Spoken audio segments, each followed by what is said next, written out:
Turk for his briefing. I now give the floor to Ms. Elizabeth Salmón. Madam President, Excellencies, it is my honor to brief the members of the Security Council and to bring to your attention the pain of the people of the Democratic People's Republic of Korea, whose human rights continue to have deteriorated under the current state of tensions and unprecedented isolation. The prolonged border shutdown, which started early in 2020, has brought increased hardship. The informal markets in the country, known in Korean as Jangmadang, have been significantly repressed, depriving a vast number of people from their livelihoods and preventing many from buying food. Women have been particularly affected given the rising involvement in commercial activities. Some people are starving. Others have died due to a combination of malnutrition, diseases, and lack of access to health care. Access to food, medicines, and health care remains a priority concern. Excellencies, this year marks the 70th anniversary of the Korean Armistice Agreement signed in 1953. Yet, there is currently no visible sign of peacemaking on the horizon.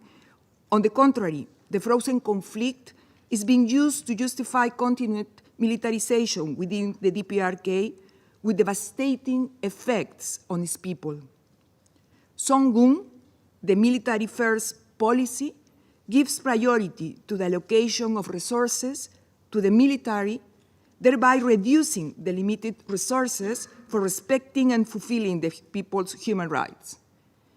Militarization also promotes the systematic exploitation of the population. The leadership in the DPRK continues to demand its citizens to tighten their belts so that the available resources could be used to fund the nuclear and missiles program. It strengthens gender stereotypes regarding the roles and responsibilities of women within the family and weakens their political participation. It creates the ongoing demand for forced labor across the country and for workers sent abroad. It has caused the systematic abduction of its people and other nationals, notably from the Republic of Korea and Japan, creating cycles of separated families. And it has triggered economic sanctions with a detrimental impact on the people in the DPRK, in particular women and children.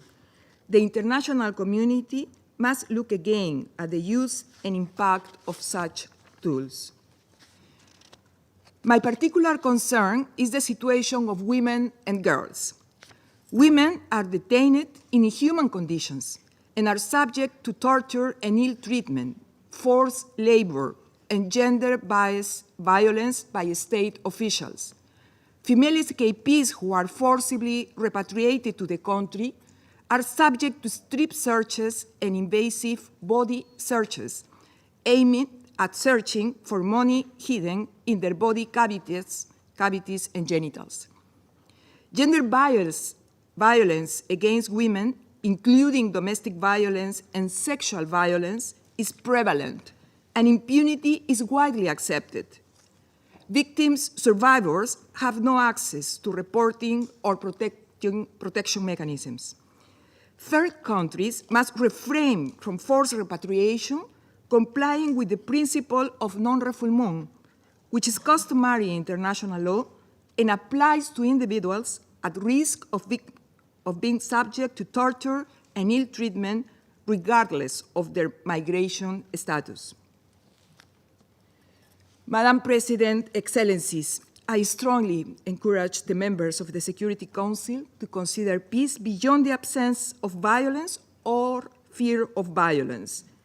Peace and security must be approached in a comprehensive manner, combining stability, equality, truth, and justice, guided by human rights norms. Similarly, the necessity of justice must be recognized. The members of the Security Council might discuss what the accountability mechanisms for human rights violations will look like. Member states are also encouraged to support victims and civil society organizations in their both judicial and non-judicial accountability efforts. The preparation for any possible peacemaking process needs to include women as decision makers, and this process needs to start now. Negotiations to end the state of conflict should include clear benchmarks on progress on human rights.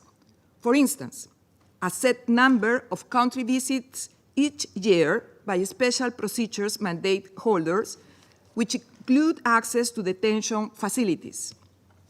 A set number of family reunions per year, and the implementation of the recommendations that the DPRK accepted during the Universal Periodic Review of the Human Rights Council. Madam President, Excellencies, we cannot remain indifferent. The pain is there. 7 decades have made it evident that neither continuing this status quo nor a build-up in military activities is an adequate response to the suffering of people in the DPRK or to creating an environment for sustainable peace in the Korean Peninsula. We must refocus international efforts to take steps to end the ongoing state of conflict, and we need to do so prioritizing the human rights of the population of the DPRK. I call upon the Security Council to place the protection of human rights at the center of a reinvigorated peace and security agenda. Thank you for your attention. I thank Ms. Salmón for her briefing. I now give the floor to Mr. Il-Hyuk